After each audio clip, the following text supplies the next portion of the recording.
vamos a encontrar que el balón va a mantenerse en movimiento, sí, constante, va a seguir una línea recta. Esa línea recta, pues, es lo que le permite que viaje de un extremo hacia el otro de la Estación Espacial Internacional, lo cual es algo bastante interesante. Ahora, en ese tenor nos interesa hablar de a qué se refiere esto que acaba de pasar en el video. ¿Por qué en esa situación se cumple que ese balón cruce o bueno, tenga el movimiento con esas características que nosotros no nos encontramos en la vida cotidiana, ¿sí? En el espacio se presentan comportamientos muy diferentes de los que nos encontramos todos los días, ¿sí? Y bueno, eso tiene que ver con las fuerzas, ahorita vamos a hablar un poquito más al respecto, que están presentes y cómo actúan dependiendo de cómo estemos, ¿sí? De dónde estemos, de cómo nos estemos moviendo nosotros. En el caso de la Estación Espacial Internacional, podemos considerar que sienten una gravedad cercana a cero. Nótense ahí que me refiero a sentir, no a experimentar. Son cosas un poquito diferentes. Y por eso es que se mueve así, ¿no? En una gravedad aproximadamente cero.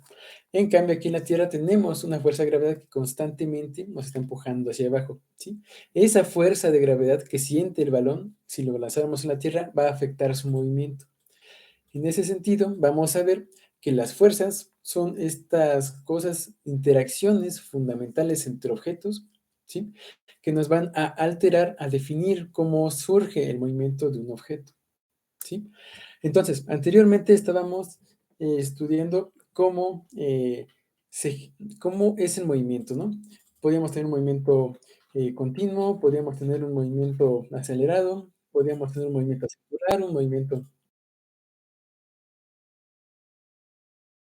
parabólico, demás, ¿no?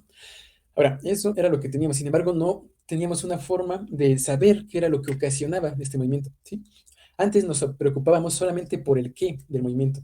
Ahora nos vamos a preocupar por el por qué, es decir, por qué se empieza a mover algo. Si yo antes tenía algo que estaba quieto, ¿por qué se empieza a mover si antes no se estaba moviendo?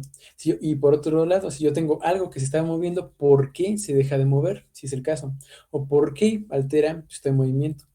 Si tenemos algo que gira en un círculo, ¿por qué gira en un círculo? ¿Por qué no se sigue en una línea recta? ¿Sí? Y esos y muchos otros ejemplos más van a explicarse a través de lo que serían las fuerzas, ¿sí? Y estas fuerzas nos van a ayudar para describir las interacciones entre los objetos. Pero bueno, antes de continuar, me gustaría que checáramos cuáles son estas leyes de Newton, ¿sí? Estas van a ser, vamos a ponerla aquí, los axiomas fundamentales sobre los que descansa la mecánica clásica, ¿sí? Axiomas o principios fundamentales. eh, Vamos a poner fundamentales sobre los que se desarrolla la mecánica clásica, ¿sí? Es decir, todo lo que nosotros vayamos a estudiar va a estar descrito, va a cumplir estas leyes, por eso se llaman leyes, que nosotros vamos a desarrollar ahorita, al menos dentro del límite clásico, que es el que vamos a considerar. Un comentario al respecto. ¿Va? El experimento que nosotros podemos desarrollar a nivel cotidiano, es decir, con las herramientas que tenemos de todos los días, nos va a decir que estas leyes que desarrolló Newton en su momento, que sintetizó en su momento, van a cumplirse hasta donde nosotros podemos darnos cuenta. Sin embargo, cuando uno se va más allá de lo que vemos en la vida cotidiana y se mete en situaciones o muy pequeñas o muy grandes, es decir, cuando uno se va al ámbito de lo atómico, de lo nuclear, o cuando se va al ámbito de las grandes planetas, de las estrellas del universo, o cuando uno se acerca a velocidades extremadamente grandes, cercanas a la de la luz, uno se va a dar cuenta que estas leyes de Newton ya no van a funcionar tal cual, sino que van a cambiarse. En ese sentido, diría un profesor alemán que todo está irremediablemente mal, ¿sí? Entonces, suena feo, pero todo esto que vamos a estudiar ahorita, y de hecho todo lo que hemos venido estudiando, está mal, al menos dentro de los límites más profundos, ¿sí? Del universo. Sin embargo, es útil estudiarlo porque uno, nos desarrolla todas las herramientas que ocupamos para desarrollar la teoría a un nivel más profundo, y dos, porque funciona para las experiencias con las que tenemos en nuestra vida cotidiana. A partir de analizar estas leyes podemos construir puentes, podemos hacer ciudades. A partir de usar estas leyes podemos ir a la luna, por ejemplo. Con un poquito mucho de ingenio, ¿verdad? Pero bueno, a partir de estas leyes se pueden hacer muchísimas aplicaciones prácticas que son muy útiles en la vida cotidiana. Entonces, si bien a un nivel más profundo estas leyes no están mal, que ya no están bien, es importante que las estudiemos para sentar las bases y utilizarlas, ¿sí?, dentro de lo que cabe en nuestro día a día. Por eso se le conoce a esto como mecánica clásica, subrayando lo de clásica, porque tiene un límite de validez a lo que nos encontramos en las situaciones del día a día. Bien, después de eso, ahora sí vamos a meternos de lleno con lo que serían las leyes de Newton. Esta clase va a ser bastante teórica porque hay que sentar bien todo lo que son estos axiomas, estos principios fundamentales. Y bueno, esta primera ley de Newton es bastante bonita, ¿sí? Y de hecho, una forma de ella es la que ayuda a desarrollar la que serían la teoría de la relatividad especial de Einstein, ¿sí? A partir de utilizar esta y otro postulado que se encontró, se puede desarrollar toda la relatividad de einsteiniana, por así decirlo. Pero bueno, primera ley de Newton. Ahora, esta primera ley, este primer principio, nos va a explicar por qué el balón americano que estamos viendo aquí logró atravesar toda la espacial internacional sin caer, ¿sí?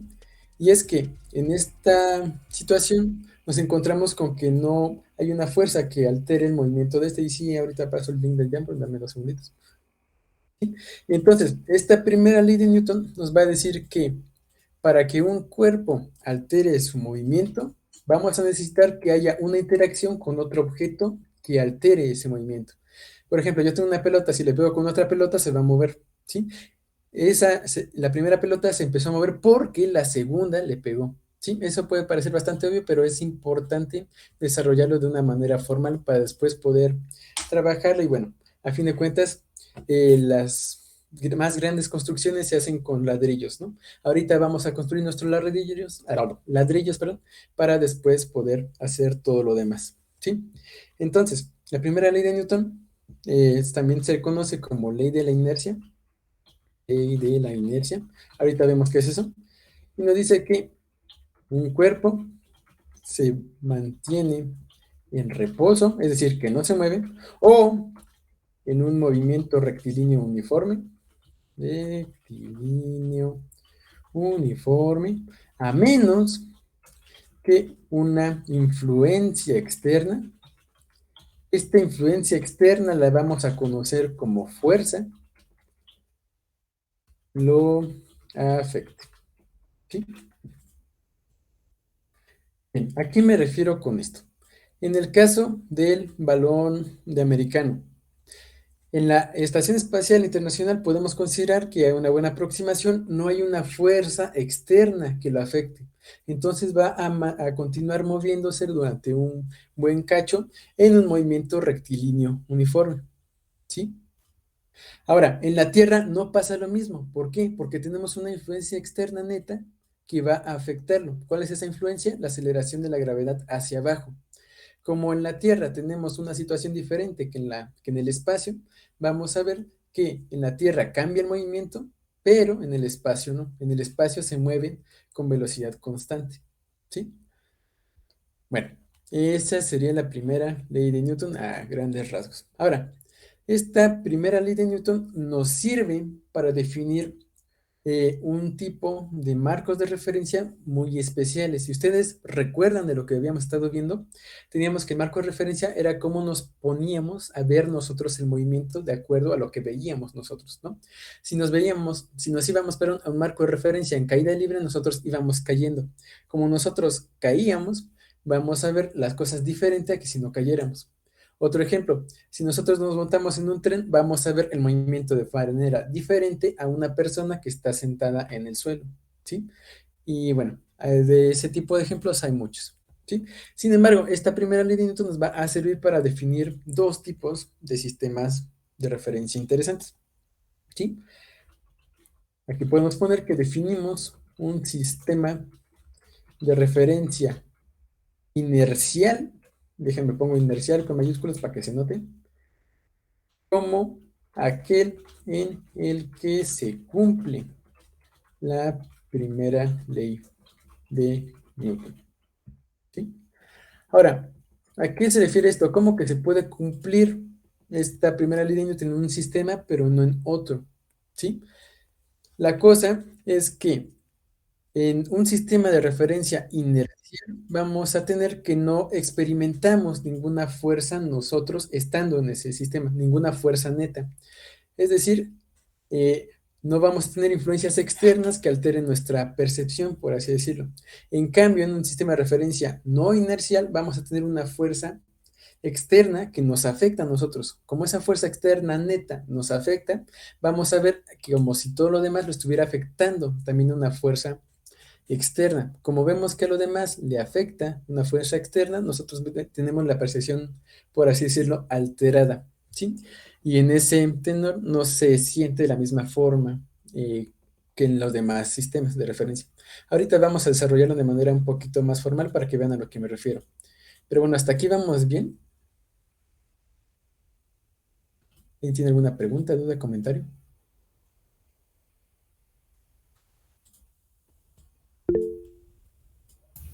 Todo bien. ¿Está bien? Bueno, ya saben que cualquier cosa pueden preguntar sin miedo. Bueno, ahora lo que vamos a hacer es que vamos a analizar a qué me refiero con esto de sistema de referencia inercial, ¿sí? Primero vamos a considerar este sistema de referencia inercial como uno que se mueve a velocidad constante con respecto a algún otro sistema de referencia o que no se mueve, ¿sí? Particularmente este sistema no se mueve con respecto a sí mismo. Sí, podemos considerar que es una personita parada en la Tierra. ¿Sí? Y aquí, si gustan, vamos a ponerle un arbolito para que se vea que está en la tierra. Aquí está el árbol, aquí están sus hojitas. Y bueno, el chiste es que este va a ser el sistema de referencia más estático que podamos considerar, ¿sí? Ese es nuestro ejemplo más canónico de un sistema de referencia inercial, a menos de forma aproximada porque la Tierra gira y eso afecta un poco, pero bueno, ahorita no nos preocupamos por eso. Para términos prácticos, en la Tierra tenemos un sistema de referencia bastante inercial en el cual apoyarnos, ¿no? Aquí vamos a ponerle su brazo armonita para que no esté manco. Luego, acá vamos a encontrarnos un sistema S', ¿sí? Y este sistema S' va a estar, ah, bueno, vamos a ponerlo aquí, ya se la saben, con su vector de posición R relativo al primer sistema. Y bueno, luego vamos a analizar un punto que va a estar por acá, ¿sí? Y aquí está. Y ahora, este punto va a tener un vector de posición en el sistema de referencia S', que va a ser R'. Es el mismo análisis que ya veníamos desarrollando de hace tiempo para trabajar con sistemas de referencia. Y bueno, acá vamos a tener otro vector que va a ser el vector de posición de este punto en el sistema de referencia original, es decir, en el que está estático en el piso, que va a ser R, ¿sí? Nada más. Ahora, si recuerdan, nosotros podíamos sumar estos dos vectores, R mayúscula y R' para llegar a R, ¿sí? Recorremos el mismo camino si nos vamos directamente de aquí hasta acá por R minúscula, a que si vamos primero R mayúscula, llegamos al origen de acá y luego del origen de acá vamos a este punto, ¿no? Llegamos a lo mismo. Entonces podemos decir que R minúscula va a ser igual a R mayúscula más R minúscula prima, ¿sí? Esto es lo mismo que ya veníamos desarrollando desde sesiones pasadas. Ahora, si ustedes recuerdan, podíamos ver cómo cambiaba esto con el tiempo, ¿sí? Particularmente nosotros podíamos, si gustan verlo así, dividirle entre el tiempo o, dicho de otra manera, derivar esto con respecto al tiempo para encontrar las velocidades relativas del sistema, que era lo que estábamos haciendo en una sesión pasada para hablar de movimiento relativo. Y entonces, bueno, si gustan aquí, le vuelvo a escribir. Tengo que R minúscula va a ser R mayúscula más R minúscula prima. Y luego derivamos esto con respecto al tiempo, ¿sí? De ambos lados. Es decir, vemos cómo cambia esto con respecto al tiempo. Y bueno, ¿qué nos encontramos? De este lado vamos a tener la velocidad que va a llevar esta partícula, ¿sí? Esta pelotita puede ser, o una persona que se mueve, lo que sea. Ahora, la velocidad que lleva esa partícula en el marco de referencia original va a ser la derivada de el vector de posición relativo de los dos sistemas de referencia, que entonces va a ser la velocidad relativa de los dos sistemas de referencia, más la velocidad que lleva en el sistema de referencia primado, ¿sí? Eso se cumple en cualquier instante. ¿Vamos bien hasta aquí? ¿Sí se acuerdan de la deducción?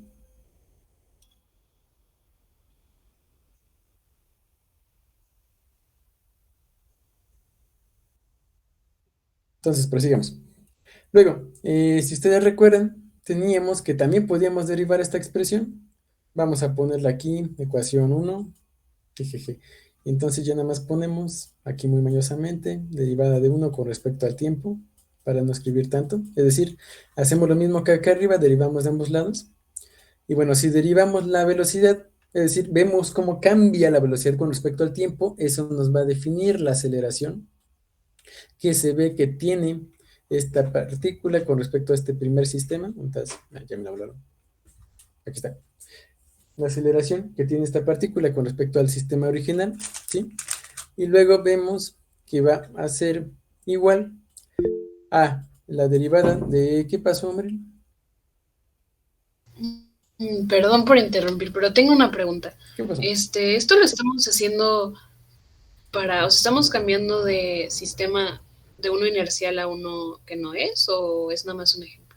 Es que me perdí. Ahorita vamos a ver qué nos va a definir un sistema de referencia inercial y qué nos va a definir uno que no lo es, justamente haciendo este desarrollo, ¿sí? Ah, ok, gracias. Bueno, entonces, si hacemos exactamente lo mismo que hicimos con el caso de las velocidades, pero para las aceleraciones nos va a quedar algo así. La aceleración que se ve en el sistema original va a ser la aceleración relativa de los dos sistemas, más la aceleración que tiene en el sistema primado, ¿sí? Y ahora, aquí quiero que noten algo importante. Aquí esta aceleración, esta de aquí, esta aceleración de aquí, esta aceleración relativa, nos va a cambiar la aceleración que se mide en un sistema y en otro, ¿sí? Entonces, en el caso de que esta aceleración relativa es cero, vamos a encontrarnos con que la aceleración que medimos en un sistema va a ser igual a la aceleración que medimos en el otro sistema, ¿sí? En este caso, en el que un objeto, no, que diga un sistema no acelera, podemos considerar que es un sistema de referencia no, que diga, un sistema de referencia que sí, sí es inercial, ¿sí? Entonces, si un sistema obtiene una aceleración meta, podemos decir que es un sistema de referencia inercial. Punto. En el caso de que si acelere, no es un sistema de referencia inercial, pero bueno, para no escribir sistema de referencia inercial lo podemos agregar como ese rey, ¿sí? Sistema de referencia inercial, ¿sí? Ya para no estar escribiendo tanto, y bueno, es una abreviación que se suele utilizar. Entonces, si la aceleración vale cero, la aceleración que medimos es la misma que en un sistema en reposo, y como esa aceleración vale cero, podemos decir que es un sistema de referencia inercial. En el caso de que si acelere, no vamos a tener un sistema de referencia inercial, ¿sí? Esto puede estar medio abstracto ahorita, pero ahorita vemos algunos ejemplos muy bonitos de qué es lo que pasa, ¿sí? En este tipo de sistemas. Pero bueno, eh, antes de eso, ¿alguien tiene alguna pregunta?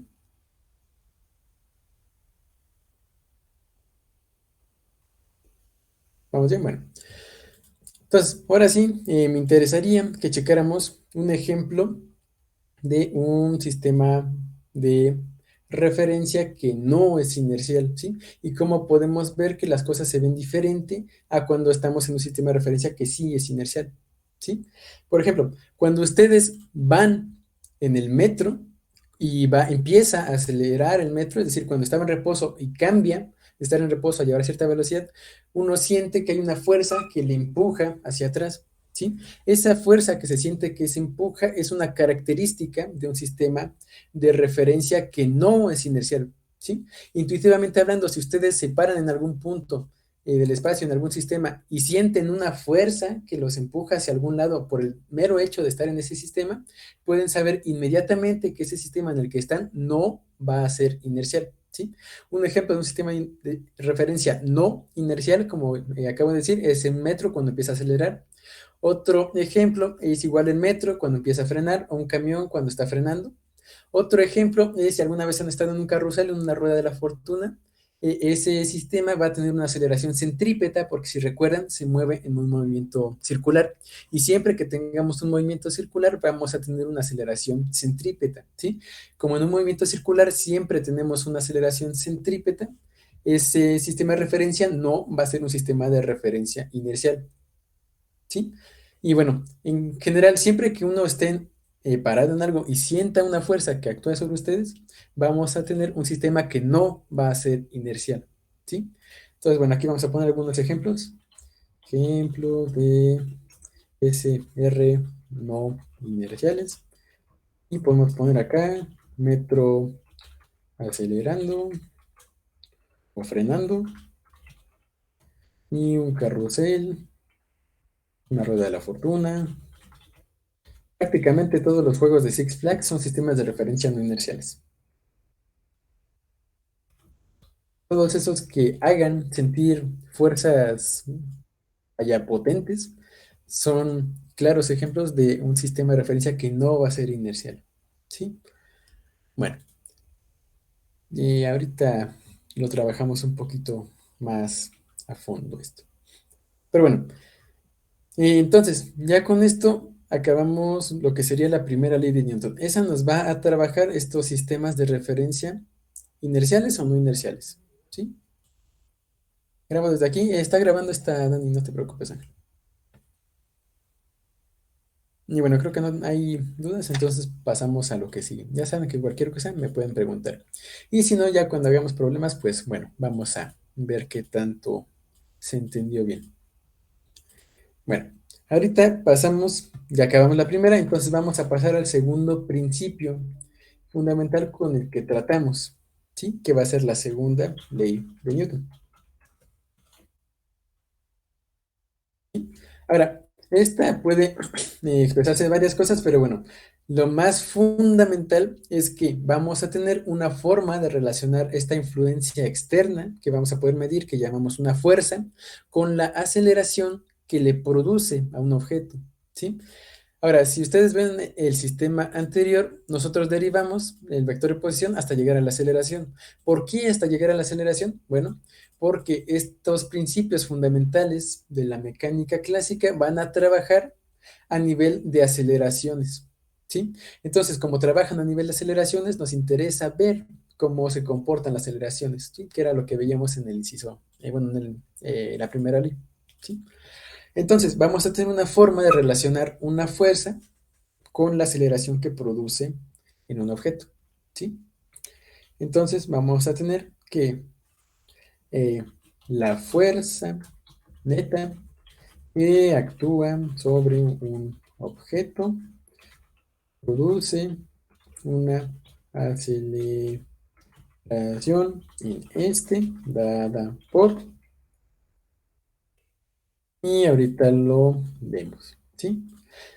Ahora, en general se va a cumplir esta relación que es la segunda ley de Newton y es la fórmula, perdón, más famosa de la física, ¿sí? Y bueno, que es el famoso F igual a ma. Y aquí vamos a tener un término que va a ser la masa del sistema o del objeto en consideración m, ¿sí? Donde m es la masa del objeto, que es una medida de la inercia del mismo. Es decir, cuánto se resiste a cambiar su estado de movimiento, al menos de una forma intuitiva. Ya una definición más profunda de lo que es la masa es más complicada de dar, pero bueno, a partir de esta segunda ley de Newton podemos llegar a esto. ¿A qué me refiero? Con que es una medida de la inercia del mismo. Ahora, intuitivamente nosotros podemos aplicar fuerza a partir de nuestros músculos, ¿sí? Nosotros podemos hacer que algo empiece a moverse. Si le damos una patada a un balón de fútbol, este va a empezar a moverse. Como nosotros le dimos una patada a ese balón, tuvimos que haber ejercido una fuerza sobre él, ¿sí? Entonces, como ejercimos esa fuerza, nosotros podemos ejercer una fuerza. Ahora, nuestras fuerzas, como probablemente ya sabrán, son limitadas. En ese sentido, es mucho más fácil hacer que se mueva un balón de fútbol a hacer que se mueva una piedra de 50 toneladas, ¿sí? Esa medida que nos va a decir qué tan fácil es hacer que algo empiece a moverse es lo que conocemos como la masa del objeto. Formalmente hablando, estamos hablando en este caso de la masa inercial, pero no me quiero meter en temas filosóficos, así que vamos a dejarlo ahí, ¿sí? Entonces, la fuerza nos va a decir qué tan fácil, qué tan difícil va a ser que algo cambie su estado de movimiento. Y bueno, podemos relacionar la fuerza neta que actúa sobre un objeto con la aceleración que produce a través de su masa. Y bueno, esa es la ecuación que tenemos. Notas importantes que tenemos que hacer es que la aceleración va a ir en la misma dirección que el vector de fuerza neta, ¿sí? Y esto se ve de la forma que tiene esta ecuación. ¿A qué me refiero con eso? Bueno, aquí tenemos un vector, aquí tenemos un escalar y aquí tenemos otro vector.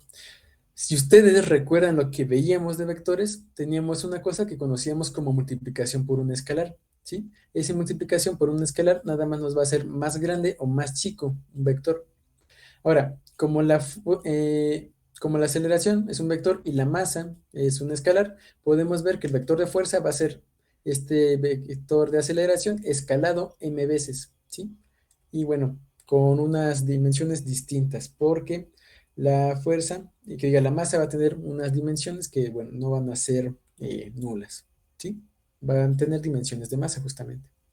Otra nota importante es que las dimensiones de la fuerza van a ser las dimensiones de la masa por las dimensiones de la aceleración. ¿Cuáles son las dimensiones de la masa? Pues la masa. ¿Cuáles son las dimensiones de la aceleración? Van a ser longitud sobre tiempo cuadrado, como espero que recuerden, ¿sí? Entonces, tenemos que las dimensiones de la fuerza van a ser masa por longitud entre tiempo al cuadrado. Esto es algo que vale la pena recordar. Y luego, en el sistema internacional de unidades, vamos a tener que las unidades de la fuerza van a ser las unidades que tenemos en el metro, que digan el sistema internacional de unidades para masa, que van a ser kilogramos, déjenme lo pongo así mejor, kilogramos, por las unidades del sistema internacional que tenemos para longitud, que van a ser metros, entre las unidades del sistema internacional para tiempo, que son segundos, ¿no? Y bueno, eso al cuadrado. Entonces, las unidades de la fuerza en el sistema internacional de unidades son kilogramos por metro entre segundo al cuadrado.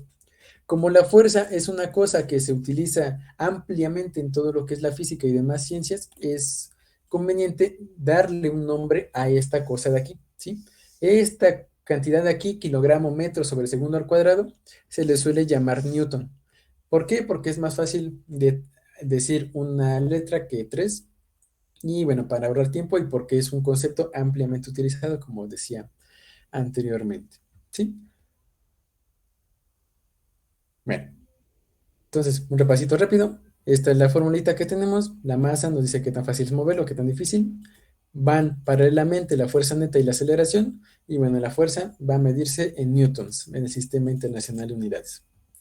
Ahora, otra cuestión importante que cabe aclarar, la fuerza es una cantidad vectorial. ¿Qué quiere decir eso? Que va a tener una dirección en el espacio asociada a ella, ¿sí?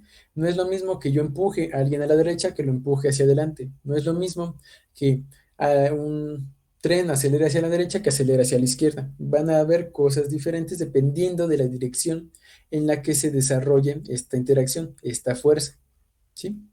Y una cosa importante es que la fuerza se puede sumar con otras fuerzas para llegar a un resultado neto, ¿sí? Ahora, podemos poner que una fuerza se puede sumar vectorialmente con otras y al vector resultante de la suma de fuerzas se le conoce como fuerza neta, ¿sí? ¿A qué me refiero con eso? Si yo tengo, por decir algo, un objeto que por cuestiones prácticas vamos a decir que es un cuadradito, y yo lo jalo desde varias partes, por ejemplo aquí le puedo jalar con una fuerza F1, por otro lado acá puedo tener una fuerza F2, y bueno, en principio podría tener un número tan grande de fuerzas como se quisiera, pero bueno, ahora por simplicidad vamos a dejarlo en estas dos fuerzas, ¿sí? Entonces, ¿qué es lo que vamos a tener? La fuerza neta va a ser la suma vectorial de estas dos fuerzas. Es decir, yo voy a tener aquí esto por acá. Y luego, si recuerdan, para hacer la suma vectorial poníamos la cola del primero en la punta del segundo, de tal manera que nos quedará algo así más o menos. ¿Sí? Aquí pongo F1. Y entonces, la fuerza neta que me queda, la fuerza resultante de esta suma de vectores, va a ser esta de aquí. Esta la podemos llamar como la fuerza resultante, ¿sí? Entonces, podemos ver que esta fuerza resultante, esta fuerza neta, va a ser la suma de las fuerzas individuales, F1 más F2, ¿sí? En general, podemos ver que esta fuerza resultante va a ser la suma, y eso se escribe con la letra Y sigma, de las fuerzas que tengamos. Estas fuerzas se pueden representar con un subíndice I, y aquí podemos indicar que escribimos todas, que sumamos todas las fuerzas I, ¿sí? En una notación sigma abreviada se le conoce. Ya para acabar pronto, lo que se suele hacer generalmente es que a la hora de hablar de fuerza neta, para ahorrar notación, se escribe simplemente como sigma F, ¿sí? Eso quiere decir que va a ser la suma de todas las fuerzas que actúan en un mismo cuerpo, y eso nos va a indicar cuál es su aceleración neta, ¿sí? Entonces, aquí nota importante, la fuerza neta la solemos representar así, como la letra griega sigma mayúscula y después una F. Y bueno, esta es la fuerza que tenemos aquí en la segunda ley de Newton. Entonces es conveniente que escriba aquí este símbolo sigma en esta ecuación, ¿sí? Para que se entienda a lo que me estoy refiriendo. Bien, ¿vamos bien hasta aquí?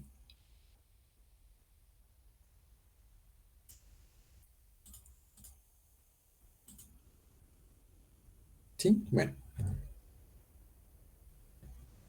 Entonces, esta viene siendo la segunda ley de Newton. Bien.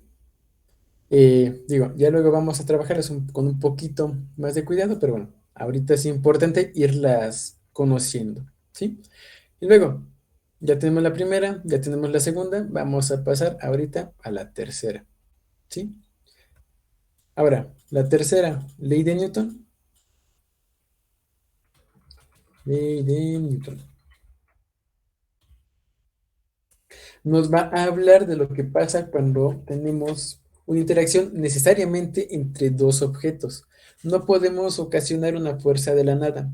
Una cosa no puede empezar a moverse espontáneamente nada más porque sí. Tiene que tener una interacción con alguna otra cosa para cambiar su estado de movimiento, ¿sí? Entonces, la tercera ley de Newton nos va a decir que las fuerzas vienen en pares de acción reacción. ¿A qué me refiero esto? Esta es la forma con la que normalmente se le conoce a la ley, que a toda fuerza que un objeto 1 ejerce sobre un objeto 2. Bueno, aquí en vez de a todo vamos a ponerle toda fuerza. Conlleva una fuerza de igual magnitud, pero en sentido contrario que el objeto 2 ejerce sobre el objeto 1. Esta es la de Newton más interesante, en mi humilde opinión. Y bueno, ¿qué quiere decir esto? Si tenemos una fuerza sobre un objeto, por ejemplo, si tenemos aquí a fulanito, saludan a fulanito, está muy feliz de estar el día de hoy con ustedes. Y si fulanito empuja una pared, ¿por qué querrían empujar una pared? Pues ¿por qué no? Fulanito va a ejercer una fuerza hacia la pared que suponemos que va a ir hacia la derecha, por decir algo, ¿no? Esta interacción hacia la derecha. Ahora, esto es lo que experimenta la pared. Esto necesariamente va a conllevar una fuerza que va a sentir fulano hacia la izquierda de igual magnitud, pero con sentido contrario, es decir, con un signo menos, ¿sí? Entonces, fulanito empuja a la derecha la pared y la pared empuja hacia la izquierda a fulanito, ¿sí?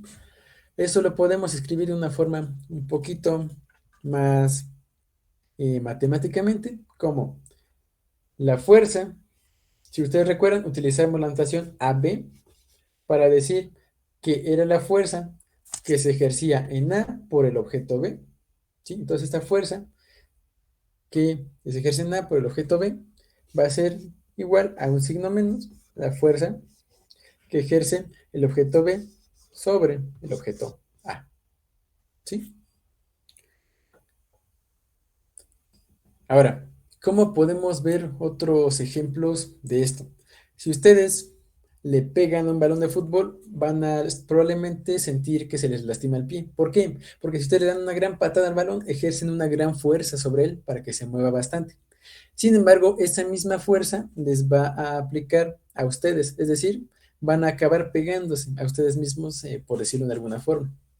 Otro ejemplo se da, por ejemplo, si eh, dos personas se empujan mutuamente, van a sentir que experimentan una empuje, vaya en sentido contrario al que empujen a la otra persona. Otro ejemplo, en una escala mayor, la Tierra y la Luna se atraen gravitacionalmente entre sí. Ya luego hablaremos de la fuerza gravitacional, pero ahora de manera intuitiva podemos ver que por un lado la Tierra atrae a la Luna y por otro lado la Luna atrae a la Tierra. Por esta ley de Newton necesitamos saber que se tiene que cumplir que la fuerza con que la Tierra atrae a la Luna tiene que ser necesariamente igual a la fuerza con la que la Luna atrae a la Tierra. ¿Sí? Bueno. ¿Alguien tiene alguna duda hasta aquí? ¿Algún comentario que quiera hacer? ¿Qué pasó?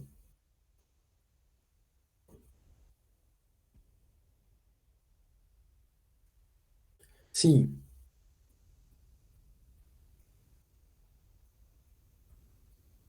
y bueno, va necesariamente con un signo distinto. Ángel nos pregunta que si se empujan patinando sobre hielo van a recorrer la misma distancia. Muy buena pregunta.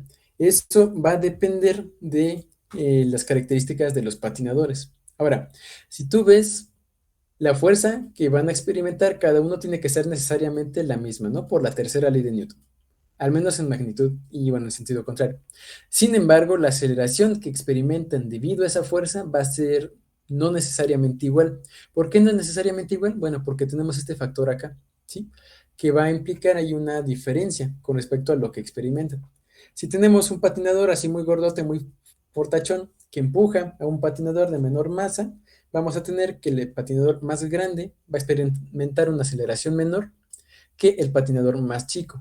¿Cómo podemos ver esto? Bueno, si esta masa se hace grande y esta aceleración va a tener que hacerse chica para mantener esta fuerza constante, ¿sí? Entonces, si un patinador tiene una gran masa, va a tener una pequeña aceleración. Por otro lado, si un patinador tiene una masa pequeña, va a experimentar una aceleración proporcionalmente mayor, ¿sí?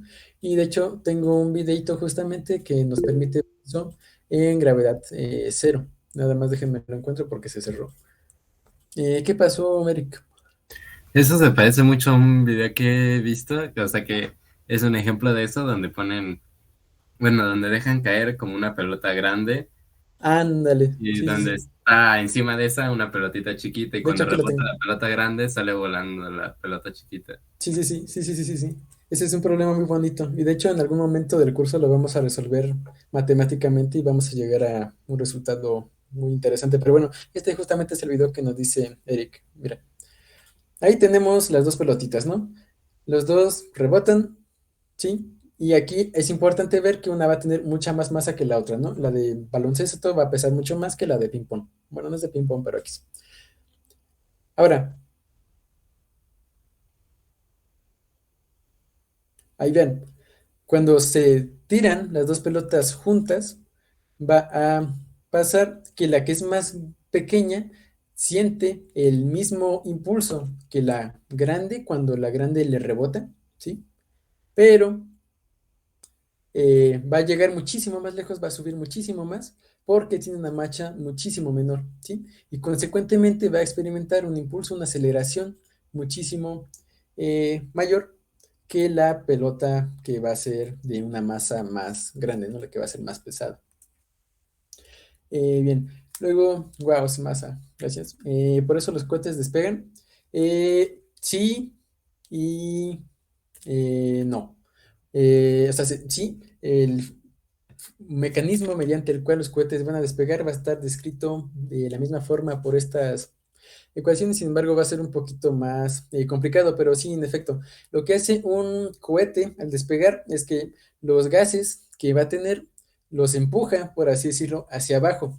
Como el cohete empuja los gases hacia abajo mediante procesos ahí complicados termodinámicos, va a experimentar un empuje neto hacia arriba el cohete, es decir, gases hacia abajo, cohete hacia arriba. Entonces, ese empuje neto que experimenta el cohete hacia arriba va a permitirle despegar. Sí, sí, sí, sí, en efecto. Bien. Otro ejemplo que es importante, bueno, que nos quería mostrar es este caso que es un astronauta en la Estación Espacial Internacional que hace justamente lo que, bueno, algo bastante similar. Ahorita el astronauta va a empujar el balón de baloncesto y bueno, el astronauta prácticamente no se mueve, pero el balón de baloncesto se va hasta la conchinchina, ¿no? Ahí la repetición. Y bueno, el astronauta casi no siente nada, el balón se va lejos.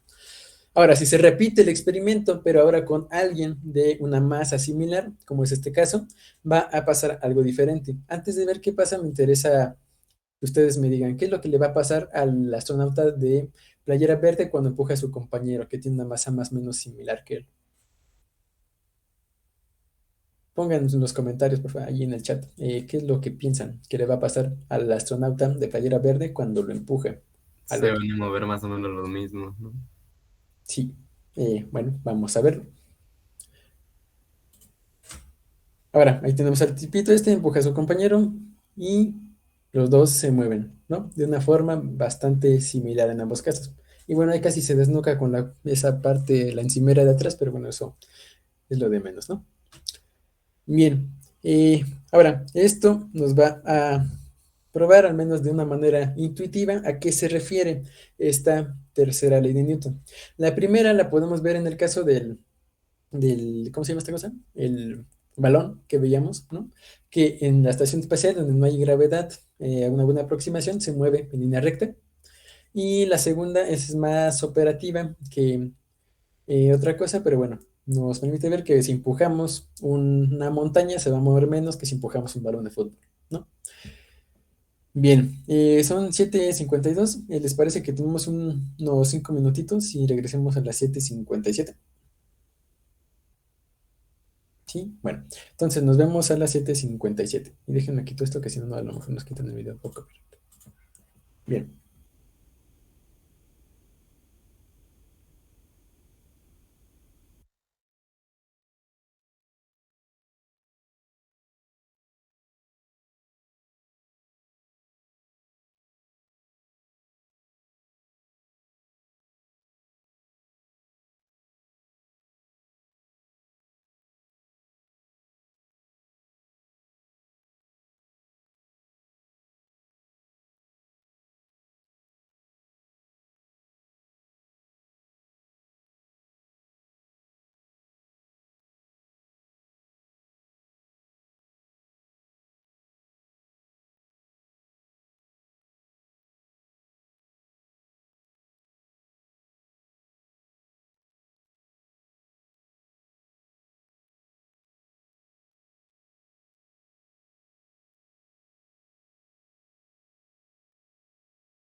Bueno, pues ya son 7:58, entonces vamos a continuar.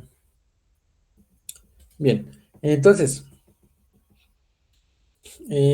repasando rapidísimo, vimos que la primera nos va a definir un sistema de referencia inercial, es decir, dónde podemos hacer nuestro análisis de forma coherente, de forma correcta, sin que tengamos que preocuparnos por considerar fuerzas que nos afecten a nosotros.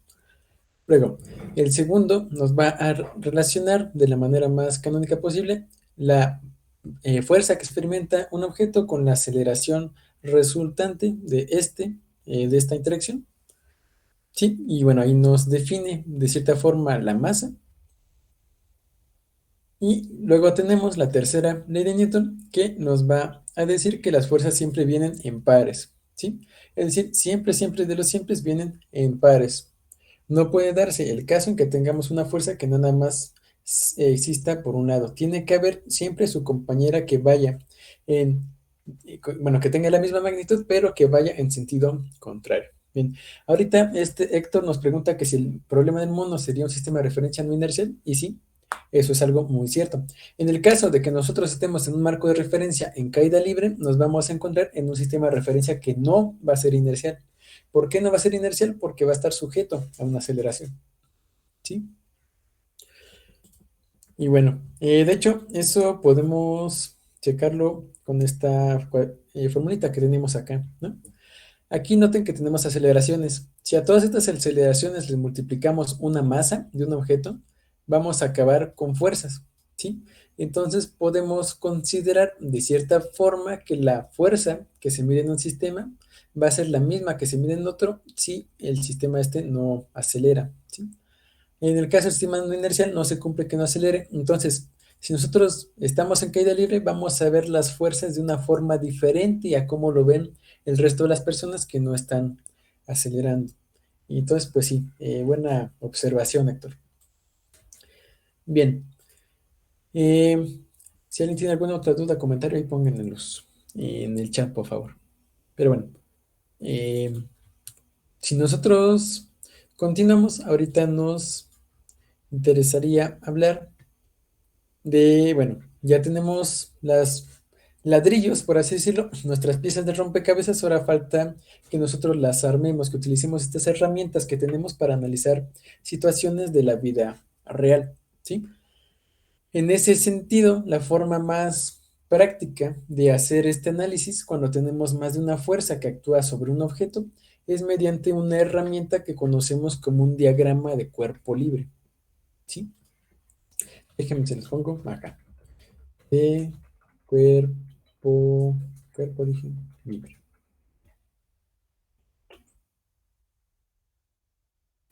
Y bueno, vamos a considerar primero un caso en el que tenemos un objeto por acá. Supongamos que es una personita, ¿sí? Ahora, esa personita, supongamos que va a estar jugando con sus amigos, su familia, vayan ustedes a ver, a las fuercitas, ¿no?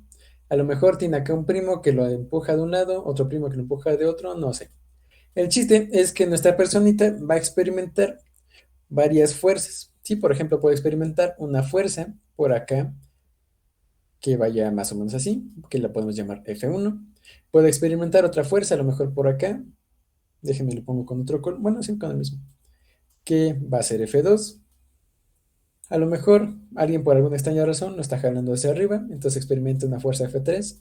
Pobre amigo, no me gustaría estar en esa situación. Y bueno, así podría experimentar muchas fuerzas. Ahora, en este dibujo que tenemos del amigo es poco práctico trabajar, ¿sí? Porque tenemos al amigo, tiene una cabeza, unos brazos y bueno, eso estorba a la hora de considerar los vectores que le pegan, por así decirlo. Entonces, lo que se suele hacer es que esta situación se cambia de tal manera que nos olvidamos del dibujo, del monito, y nada más consideramos cómo actúan las fuerzas en un plano cartesiano, ¿sí? A eso es a lo que nos referimos con un diagrama de cuerpo libre, ¿sí? Entonces, en este diagrama de cuerpo libre, lo que uno hace es que reescribe todas las fuerzas que se ven involucradas partiendo del origen de este sistema para que sea más fácil trabajar con ellas, ¿sí? Entonces, aquí vamos a tener esta fuerza F1. Luego, acá arriba vamos a tener esta fuerza F3, que es chiquita, entonces vamos a ponerla así. F3. Y luego acá, hacia abajo, vamos a tener esta fuerza que va a ser F2, ¿no? Más o menos así. F2. En este diagrama de cuerpo libre va a ser más fácil trabajar con las fuerzas, va a ser más fácil realizar las operaciones que tengamos que realizar. Y bueno, este diagrama va a tener ciertas coordenadas X, Y. Y bueno, más que coordenadas van a ser direcciones en las que vayamos a considerar que se dirigen estas fuerzas, ¿no? En este caso, esta fuerza F1 va a ir a la derecha y hacia arriba, la fuerza F3 va a ir nada más hacia arriba, y la fuerza F2 va a ir abajo a la izquierda, ¿sí? Entonces, este diagrama nos sirve para trabajar con los vectores de las fuerzas de una manera más sencilla. Bien, si gustan, anotamos, bueno, mejor pasamos a lo práctico. Ahora, bueno, ya checamos esto y ahorita me interesaría que resolviéramos un problema sencillito donde se utiliza esta notación del diagrama de cuerpo libre, ¿sí? Y bueno, la situación que vamos a considerar es que vamos a tener un bloque que va a estar ubicado en una parte del espacio que va a ser aquí. Este va a ser un bloque o un carrito o algo. Y bueno, este carrito va a estar sujeto a dos fuerzas, ¿sí? Una que va a ir hacia acá, que vamos a llamar F1, que va a ser un ángulo teta con la horizontal. Y luego vamos a tener por acá otra fuerza que va a tener la misma magnitud que F1, pero que va a estar así, ¿no? Creo que ahí sí se entiende la situación. Va a ser igualmente un ángulo teta con la horizontal, pero ahorita va a ir hacia abajo en vez de F1 que iba hacia arriba y esta va a ser F2. ¿Sí? Y aquí notamos que la magnitud de F1, es decir, F1 sin la rayita, es igual a la magnitud de F2, es decir, F2 sin la rayita de encima de vector, ¿sí? Y los dos hacen el mismo ángulo con esta cosa, ¿no? Con este objeto abstracto que ahorita estamos considerando. Entonces, lo que nos concierne ahorita es ver cuál es la aceleración neta que experimenta este objeto, si tiene una masa m, ¿sí? Y en qué dirección estará. Entonces, el problema es, dada la situación de la figura, ¿cuál es la aceleración que experimenta el objeto y en qué dirección va? Bien. Ahora, este es, por así decirlo, el problema de ejemplo y luego ahorita ustedes van a hacer otro, ¿no? Para ver más o menos cómo trabajar esto, ¿sí? Entonces, bueno, ya tenemos esta situación y vamos a trabajarla vectorialmente. Ahora, ¿cómo lo resolvemos?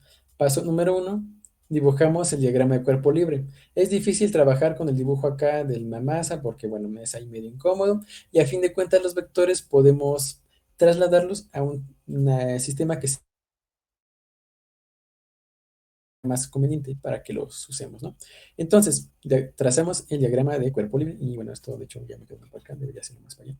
Entonces, paso número 1, diagrama de cuerpo libre o diagrama o DSL, ¿sí? Diagrama de cuerpo libre por iniciales para no escribir tanto.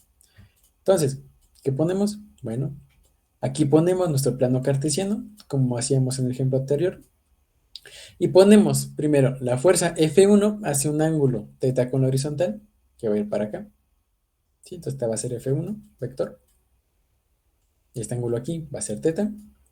Y luego por otro lado tenemos que la fuerza F2 va a ser un ángulo θ con la horizontal, pero hacia abajo, ¿no? Entonces ponemos esto así, de tal manera que nos quede algo así, ¿no? Digo, el dibujo no es perfecto, pero bueno, se entiende lo que queremos hacer. F2. Ahí está. Ya tenemos cómo está. Y luego lo que tenemos que hacer es sumar las fuerzas para encontrar la fuerza neta, ¿sí? Ahora, lo que queremos nosotros es encontrar la fuerza neta que actúa sobre este objeto para después poder encontrar la aceleración que experimenta utilizando la segunda ley de Newton, ¿sí? Una vez que tengamos la fuerza neta, podemos conocer la aceleración, ¿sí? Porque, bueno, ya conocemos la masa del objeto, ¿no? Que suponemos que es m. Bien, entonces, ¿qué es lo que procede? Hacer la suma vectorial de estas fuerzas que tenemos. ¿Cómo hacemos? Bueno, si recuerdan, ustedes para sumar vectores lo que hacíamos era que las descomponíamos por componentes, ¿sí? Entonces, nosotros podemos considerar que esta fuerza neta, esta sigma F, va a ser un vector que va a estar conformado por dos vectores diferentes, ¿sí? Su componente en X y su componente en Y. Entonces, el vector de fuerza neta va a ser la suma de las componentes en X en la dirección de las X. Si se acuerdan, este vector y gorrito lo utilizábamos para decir que este es un vector que va en la dirección de las X, ¿sí? Y luego eso lo sumamos con otro vector que va a estar dado por la suma de las fuerzas en el eje Y en la dirección del eje Y, ¿sí? Entonces, la fuerza neta va a ser la suma de las fuerzas en X en la dirección de las X más la suma de las fuerzas en Y en la dirección de las Y, ¿sí? Luego, nosotros hacemos, encontramos, vaya, el vector neto de esos dos y eso ya nos da la fuerza neta. Ahora, ¿cómo lo hacemos? Bueno, para poder sumar las componentes en X necesitamos conocer las componentes en X de cada una de las fuerzas, ¿sí? Entonces, ¿cuánto va a ser la fuerza que diga la componente en X de 1? Es decir, F1X. Bueno, del diagrama podemos ver que va a ser esta F1 va a ser un triángulo rectángulo aquí con la horizontal y si recuerdan, para el componente en X que va a estar pegada a donde estamos midiendo el ángulo, ¿sí? Va a trabajar con el coseno del ángulo, ¿sí? Entonces, esta F1 en X va a ser F1 por el coseno de este ángulo θ, ¿sí? Eso lo escribo explícitamente. Va a ser F1 por el coseno de teta. ¿Alguien tiene alguna duda hasta aquí de lo que llevamos?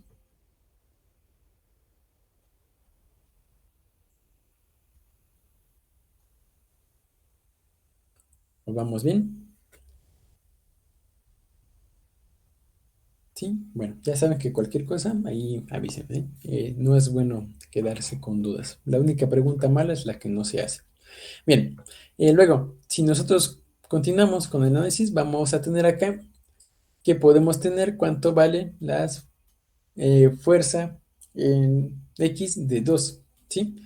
Ahora, si nosotros nos vamos al diagrama, vamos a ver que, bueno, aquí tenemos a esta F2 y de manera análoga va a ser un triángulo rectángulo acá con el eje X, ¿no?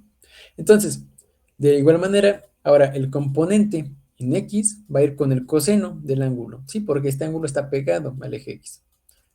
Entonces, a partir de eso podemos ver que esa F2 en X tiene que ser F2 por el coseno de este ángulo θ. Y ya. Entonces, a partir de eso podemos encontrar una expresión para la fuerza neta que tenemos en X, ¿sí? Lo único que tenemos que hacer es sumar. Entonces, la fuerza neta en X va a ser la suma de las componentes en X, F1X más F2X. ¿Y eso qué va a ser igual? Bueno, pues va a ser F1 por el coseno del ángulo más F2 por el coseno del ángulo. Y aquí una cosa importante, por lo que nos dicen en el problema, nosotros sabemos que estas dos fuerzas van a tener la misma magnitud, que podemos considerar como F, ¿no? Entonces, como van a tener la misma magnitud, aquí podemos desprender estos subíndices, ¿sí? Y entonces nos quedan estos términos de aquí. Si ustedes ven, estos términos son iguales, entonces los podemos sumar nada más, de tal manera que nos queda como 2f por el coseno del ángulo. Bien. Luego, esa ya va a ser nuestra componente en X de esta fuerza neta. Ahora lo que nos concierne es considerar cuánto vale la componente en Y, es decir, cuánto vale la suma neta de las fuerzas en Y de este sistema. Y aquí ya no me ocupo, entonces, bueno, vamos a hacerlo en la siguiente página. Ahora, para saber cuánto vale la suma de fuerzas en Y, ¿qué tenemos que hacer? Pues conseguir los componentes de las fuerzas en Y, ¿no? Ahora, ¿cómo le hacíamos? Bueno, si nosotros vamos a escribir cuánto vale la componente en Y de 1, nosotros podemos ver que, bueno, esta va a ser la magnitud de F1 por el seno del ángulo, ¿sí? Porque recuerden que el seno va con el opuesto, que en este caso es el eje vertical. Entonces, eso podemos ver que va a ser F1 por el seno del ángulo θ, ¿no? Pero ya habíamos visto que esta F1 va a tener la misma magnitud que F2, que va a ser F, ¿no? Entonces lo escribimos de una vez. F por el seno de este ángulo θ, ¿no? Luego, en el caso de F2, y vamos a tener una situación bastante similar. Pero aquí hay que tener en cuenta algo importante, ¿sí? Aquí este vector de F2 va a ir abajo, a la derecha, ¿sí? Y entonces como va abajo, este componente nos tiene que salir negativo, es decir, con un signo menos. Nosotros estamos considerando como nuestra dirección Y positiva hacia arriba. Entonces, todo lo que vaya en la dirección contraria de hacia arriba, que pues es hacia abajo, tiene que ser necesariamente negativo, ¿sí? Entonces, como este componente de esta F2 va hacia abajo, tiene que ser negativa. Entonces, como esa componente 2 tiene que ser negativa, aquí tenemos que ponerle necesariamente un signo menos, ¿sí? Para indicar que va hacia abajo, porque todo lo demás consideramos que son cantidades positivas, ¿sí? Entonces, ya con esto nosotros aseguramos que esa componente, este numerito de aquí, nos quede negativo, y eso va a dar cuenta de lo que está pasando en el diagrama de cuerpo libre, ¿sí? Entonces, como esta F2 consideramos que es igual a F1 y que las dos valen F, pues eso lo escribimos, ¿no? Entonces nos queda como menos esta cantidad F por el seno del ángulo.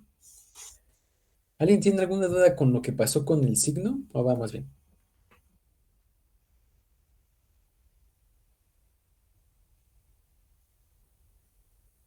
¿Vamos bien?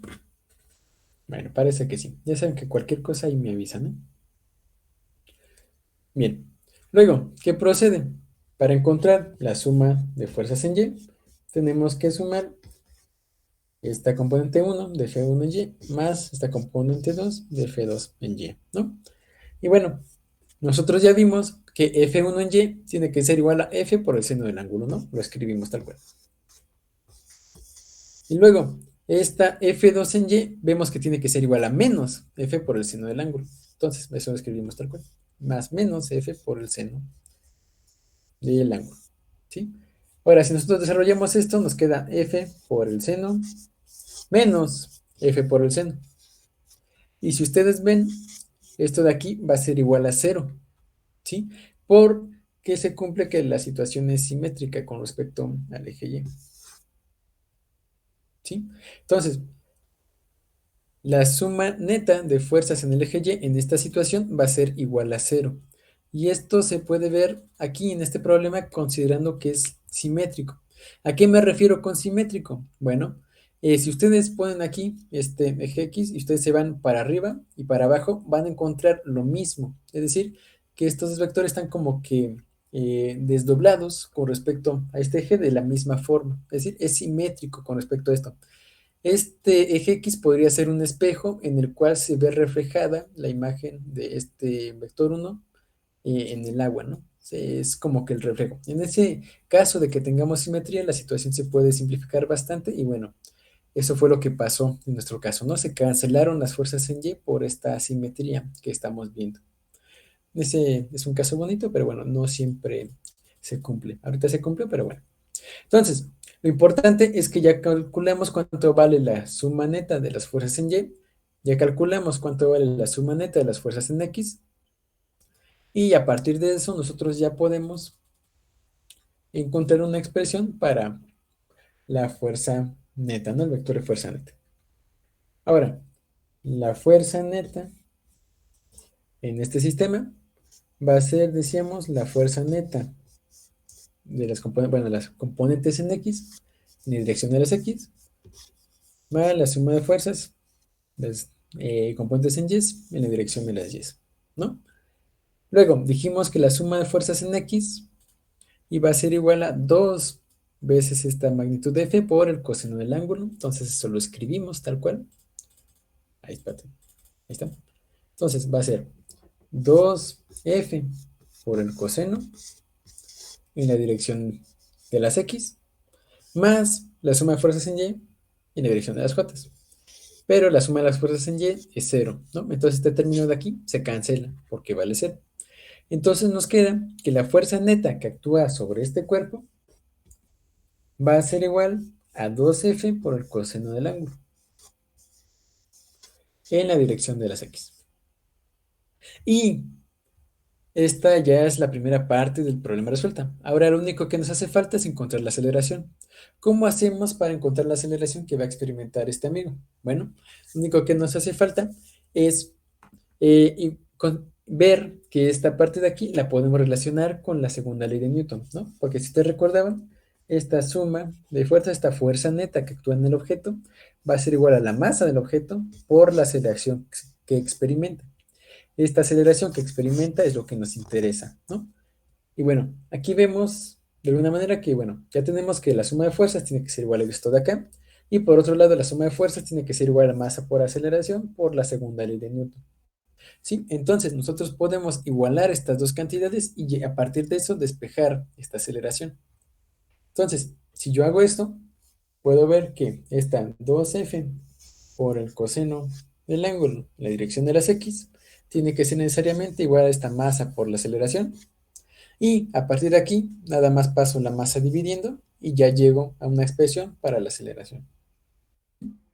Entonces, yo a partir de eso puedo ver que la aceleración tiene que ser igual a 2 veces esta fuerza por el coseno del ángulo entre la masa del objeto en la dirección de las X. ¿Sí?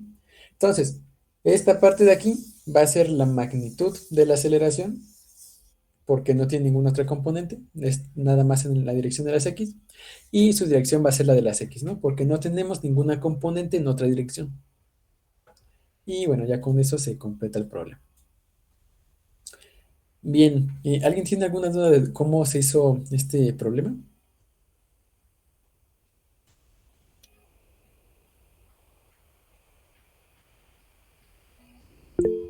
¿Qué pasó, Eric? Y si tuviéramos algo en la dirección de las Yes, ¿qué pasa con la I? ¿Se anulan con la J o qué pasa Eh, ahí? no, tendrías que ver, eh, bueno, ahorita para calcular la aceleración, entonces la aceleración no sería nada más una componente en el eje de las X, sino que también tendría una componente en el eje de las Y. ¿Sí? Si tú dibujas tu aceleración en un plano cartesiano, aquí en dirección X, dirección Y, bueno, al revés, ¿no? Pero bueno. Ahorita lo que calculamos, este término de aquí, nos va a decir que, bueno, esta aceleración va a ir acá en esta dirección, y bueno, esta componente de la aceleración va a valer este valor de aquí, ¿no? Que si gusta le llamamos AX, a esto de acá. Déjenme lo pongo abajo para que no se confunda tanto. AX, a esto de acá. ¿Sí? Ahora, AX, dije.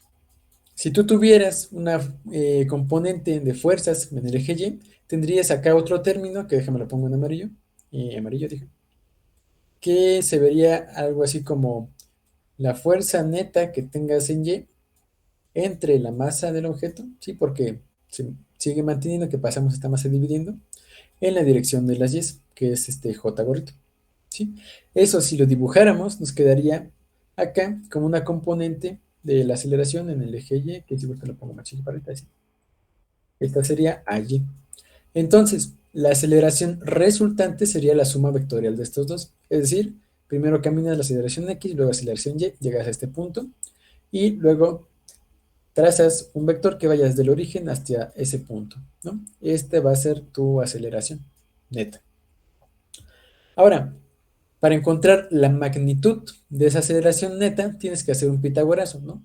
Este va a tener un cateto que va a ser AX, otro cateto que va a ser AY, y entonces la aceleración neta en magnitud, déjenme lo pongo en otro lado, va a ser igual a la raíz cuadrada de la suma de los catetos, ¿no? Bueno, la suma del cuadrado de los catetos. Entonces va a ser X al cuadrado más AY al cuadrado. Y este 2 aquí quedó feo, parece que está haciendo una cosa que no está haciendo.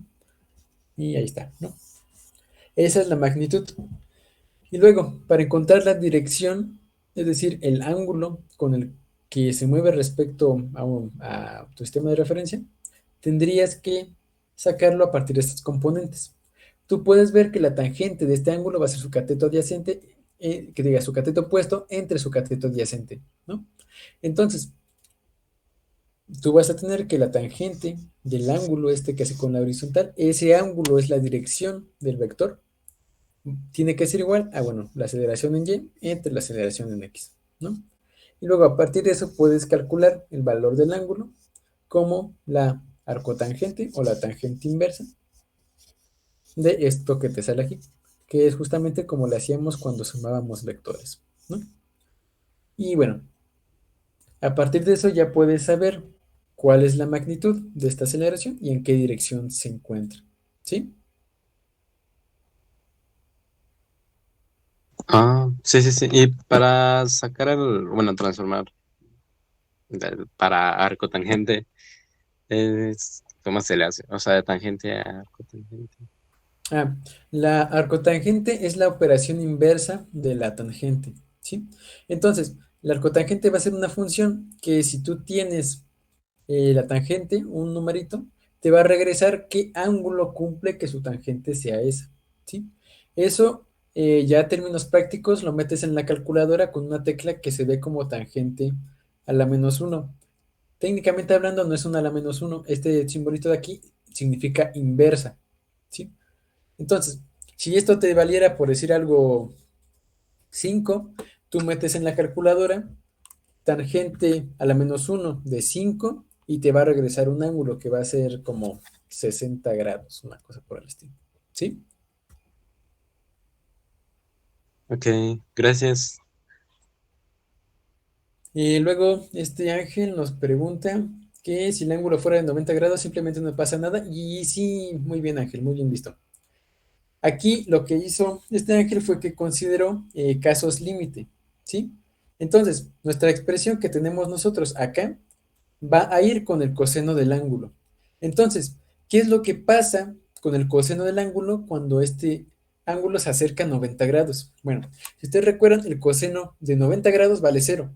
Entonces, en el caso límite en el que este ángulo que hacen las dos fuerzas entre sí vale 90 grados, va a darse que la aceleración neta vale cero, ¿sí?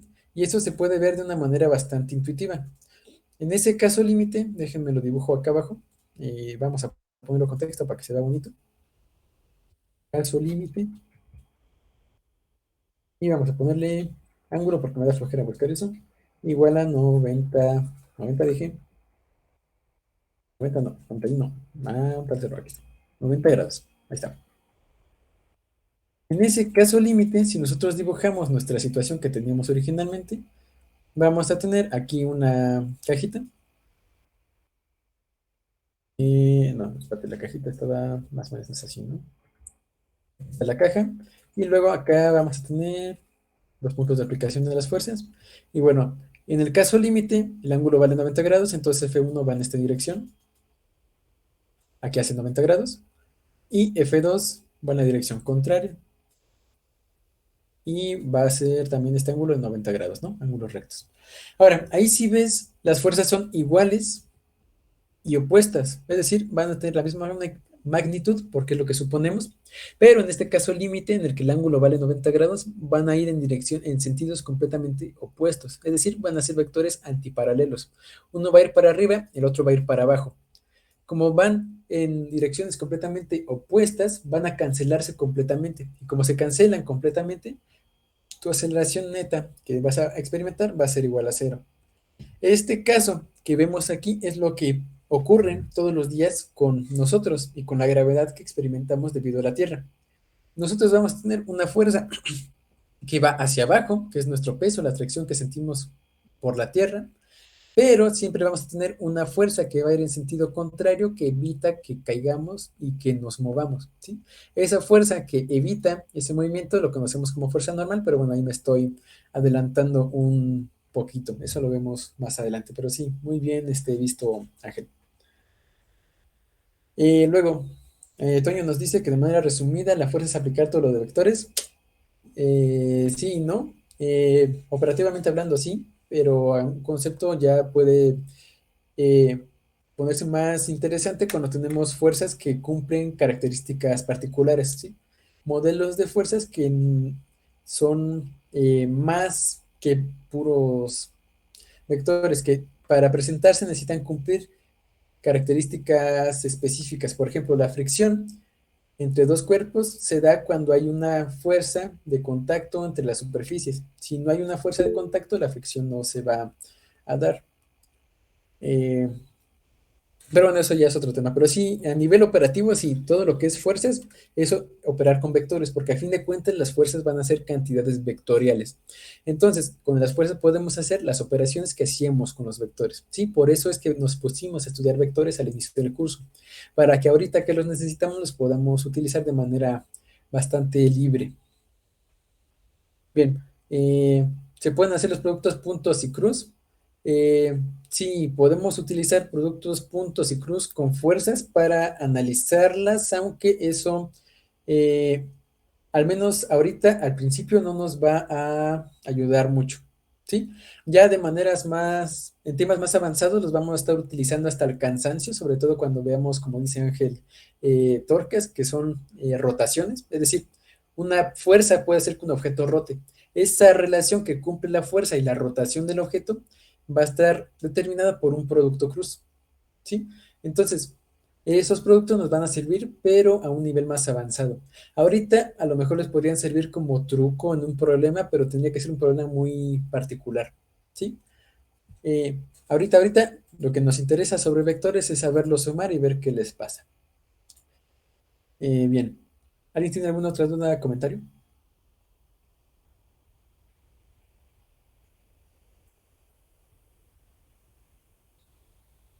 Creo que no. Y bueno, entonces ahorita van a resolver ustedes un problemita.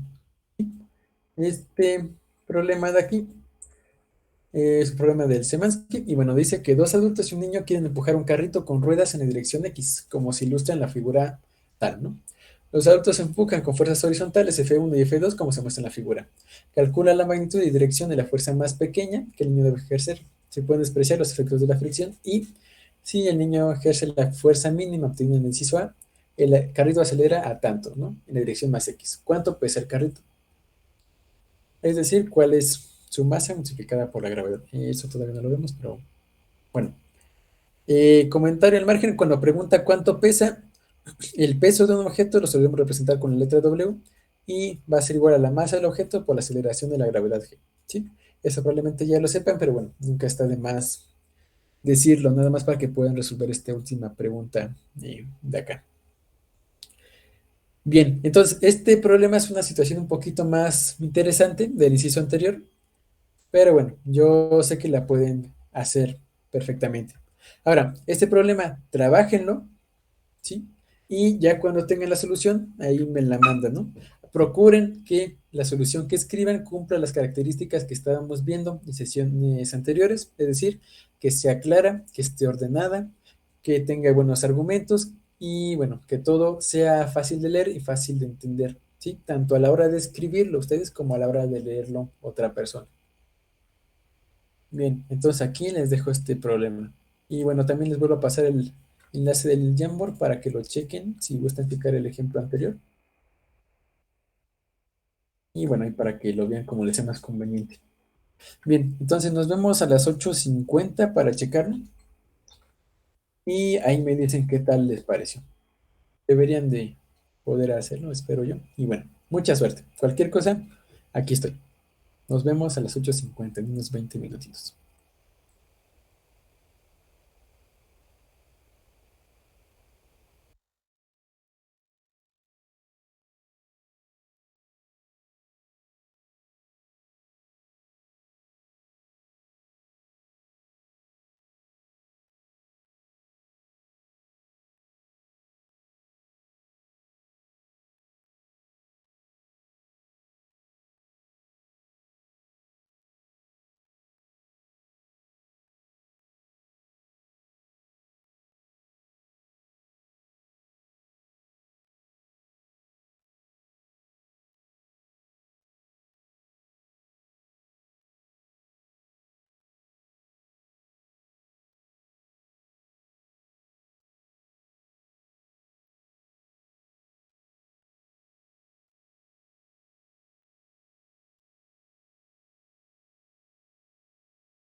¿Bien? Y sí. Y lo mismo, ahí ten cuidado con el número de cifras significativas que guardas a la hora de hacer tus resultados porque se, se puede perder información y te puede llegar un resultado que sea un poquito menor que el que tiene que darte. Ahí los rodeas a 17 sí. Pero sí, está bien el procedimiento, muy bien. Y luego está Mariel, también nos mandó acá. Y ok, es una forma un tanto curiosita de decirlo, pero está bien. Y la otra, bien. Misma consideración que Marco, procura hacer los cálculos intermedios en la calculadora para que no se pierdan cifras significativas, aunque creo que en tu caso quedó mejor, así que va. Pero sí, muy bien, los resultados que me han mandado están bien en ese sentido. ¿Y qué pasó, Eric? Ah, no, nada, no sabía que tenía la mano alzada. Ah, bueno. ¿Y qué pasó, Mariel? En el primer resultado es 17 porque el ángulo solo tiene dos cifras significativas. Sí, en efecto. Ok, ¿Y las gracias. fuerzas? Así. Y las fuerzas también nada más tienen dos cifras significativas, al menos de forma segura. Las dos presentan cierta ambigüedad. En este caso, esta podría tener una, dos o tres. No se está seguro. Pero esta tiene por lo menos dos. Entonces, la cosa más razonable, dando los datos del problema, sería tomarlas todas como con dos. ¿Sí? Y bueno, en ese Sí. sentido, daría en efecto 17 como decías tú. Ahora, alguien que nos quiera bueno, explicar su procedimiento para que lo resolvamos aquí.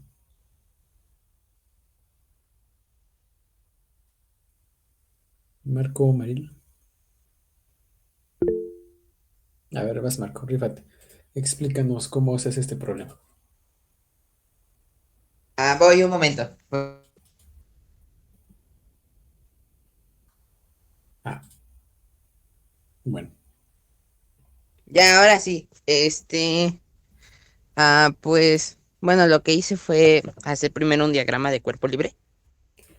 ok.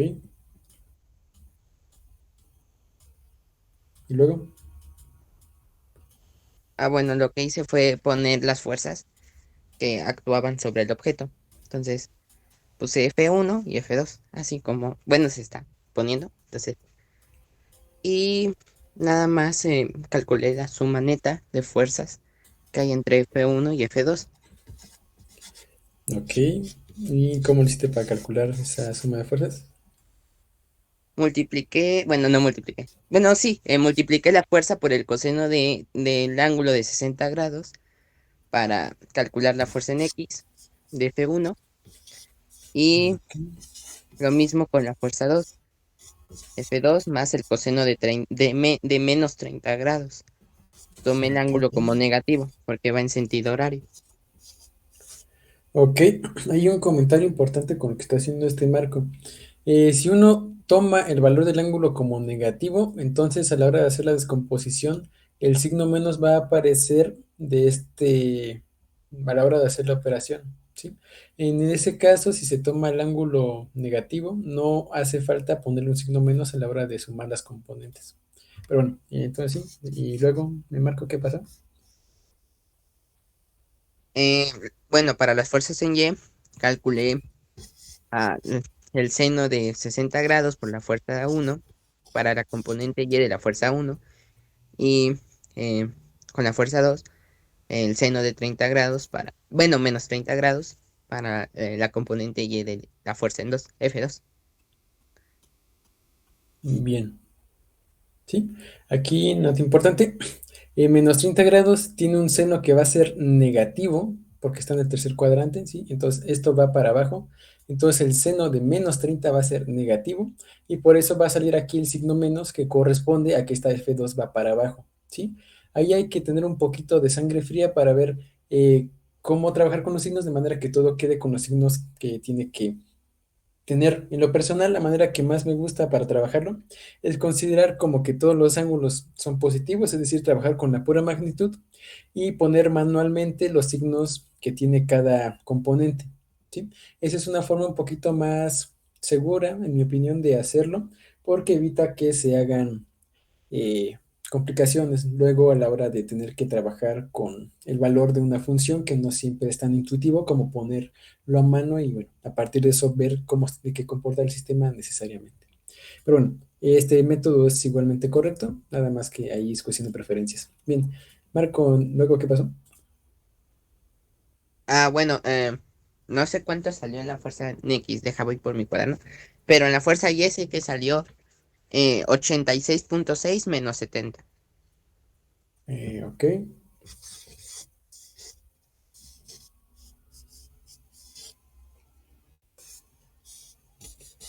y eso es igual a 16,6 newtons, ¿no? Que por los datos del problema, bueno, aproximadamente, que lo tenemos que tomar a dos cifras significativas, lo dejamos como 17 newtons, ¿no? Una, dos cifras significativas para los datos que nos dan, que son una, dos cifras significativas en este caso, una, dos cifras significativas en este, una, dos en este otro, ¿no? Y bueno, entonces es el valor que nos queda en Y. ¿Sí? Y Ah, luego, ¿qué? sí. Bueno, y luego en X nos queda 50 más 121.2, que es 171. Ok.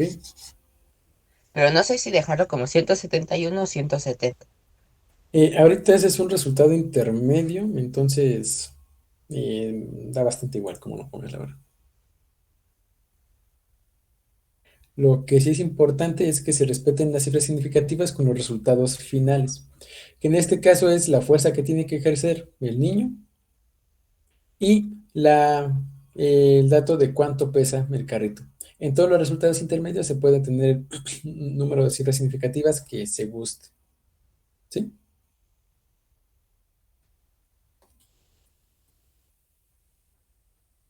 Sí, y ya nada más para terminar, como te da un ángulo en FY, que es de 17 newtons en la dirección Y positiva, el niño tiene que ejercer un ángulo, bueno, una fuerza de la misma magnitud, pero en sentido opuesto, ¿no? Para que se cancelen las componentes en Y y Ok. nada más te dé una fuerza en X. Entonces tiene que ser un ángulo de menos 90 grados o 270 grados. Bien, si argumentamos lo que acaba de decir Marco, es como lo que queremos en el problema es que la aceleración vaya en la dirección X, es decir, que sea completamente horizontal, la fuerza neta en el eje Y tiene que ser igual a cero, ¿sí? Como esa fuerza neta en el eje Y tiene que ser igual a cero, el niño tiene que ejercer una fuerza que sea esta, que es la neta que ejercen estas dos en el eje Y, pero de sentido contrario de manera que al sumarlas te quede cero en ese eje, ¿sí? Entonces, bueno, si eso lo ponemos para que la aceleración Z esté en la dirección X, la suma de fuerzas en Y tiene que ser cero. Así, el niño tiene que ejercer una fuerza de 17 newtons en la dirección negativa de las Y. ¿Sí? Es decir, tiene que empujar para abajo con 17 newtons. Dicho de otra manera, podemos poner aquí Fn de niño tiene que ser igual a menos 17 newtons en el eje de las Y, en la dirección de las Y, en este J dije. Y este es un vector. Bien, ¿qué pasó? ¿Alguien levantó la mano? Sí, fui yo, pero creo que no tiene mucho sentido lo que iba a preguntar. No, no te preocupes, ¿qué ibas a preguntar? Es que iba a preguntar que si a mí me salió en negativo el resultado, o sea, como la fuerza en Y me salió como menos 16.6. Igual tendré que argumentar o ya con que fuera negativo, pues indica que va hacia el lado de la Y negativa o no. Eh, con que tu respuesta final esté bien, no hay mayor problema, pero de todas maneras sí es bueno que argumentes por qué se tiene que dar el resultado, ¿sí? Nada más para darle mayor peso a tu respuesta. Pero Ok, bueno. gracias. Y luego, ¿qué pasó, Aranza? Una pregunta, ¿también se tendría que explicar lo que hicimos con palabras o ahí ya no, solo así como está? Pues de preferencia así, de manera que quede más claro, pero a nivel fundamental no es completamente imprescindible, pero sí es muy bueno para darle más solidez a tu solución y para que sea más clara, ¿sí? Aquí lo más importante es que sea claro lo que escribes, ¿sí? Ok, gracias. Bueno, eh, entonces, si continuamos, ese es el primer inciso. Luego el segundo dice que ejerce la fuerza mínima obtenida en el inciso A, es decir, justo para que esto no se mueva en el eje de las Y, sino más se mueva en el eje de las X. Y dice que acelera a tanto. Luego, a partir de eso, nos pregunta cuánto pesa el carrito. Ahí, ¿cómo le hacemos? ¿Quién nos quiere eh, ayudar a ver eso? Bueno, espérate, antes de eso, nos dice Ángel que un tip que me ayuda a visualizar el problema es dibujar el diagrama con todos los vectores, los que sabemos de un color o forma y los que no de otro tipo, y para así saber qué queremos encontrar. Y que le ayuda a realizar el proceso de forma más intuitiva y un poquito menos mecánica, pero esto desde el principio. Sí, digo, ahí cada quien desarrolla el método que le parezca mejor. Esta es la situación inicial que conocemos y bueno, esta tenemos que agregarle una fuerza extra que no conocemos, como nos decía este Ángel, que va en esta dirección y se ve más o menos así. De tal forma que la fuerza neta valga cero. ¿Sí? Y esta va a ser F, la que llamamos Fn. Bien. Y, bien. Sí, y luego, alguien que nos quiera ayudar con el segundo inciso ya para terminar.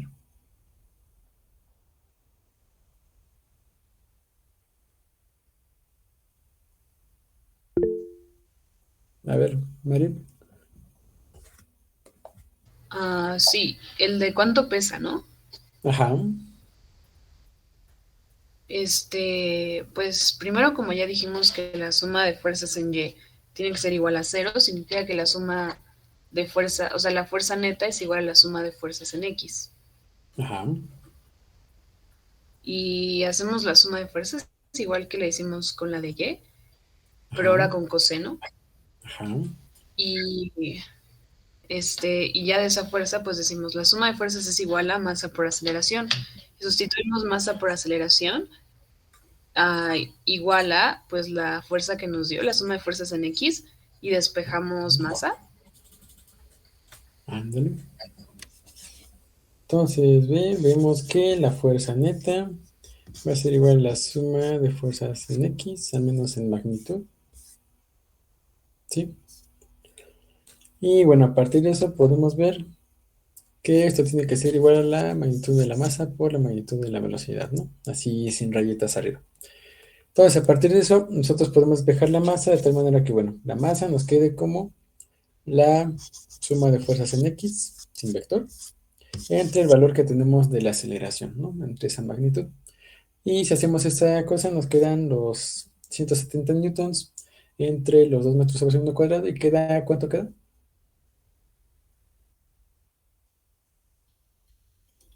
86 kilogramos. Y eso queda como 86 kilogramos. Pero ahora lo que nos preguntan es el peso, no la masa. Entonces, ¿cuánto vale el peso?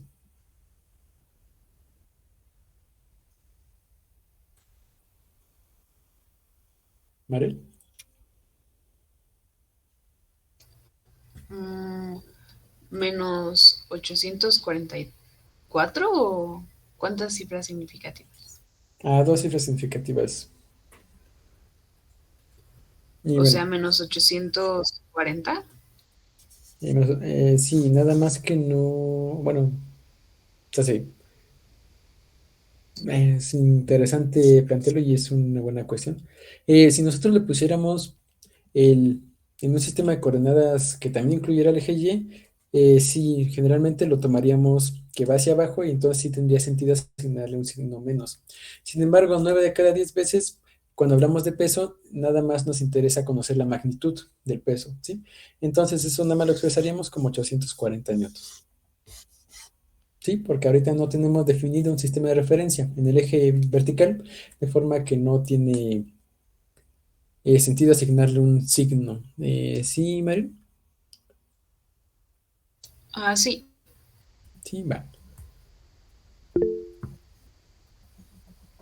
Bien, y luego, ¿qué pasó, Eric? Para calcular el peso, el dato de la masa lo podríamos calcular, con más, cifras, o tienen que ser, Sí, bueno, ahí podría, bueno, más bien, o tiene ahí que ser, con las dos cifras.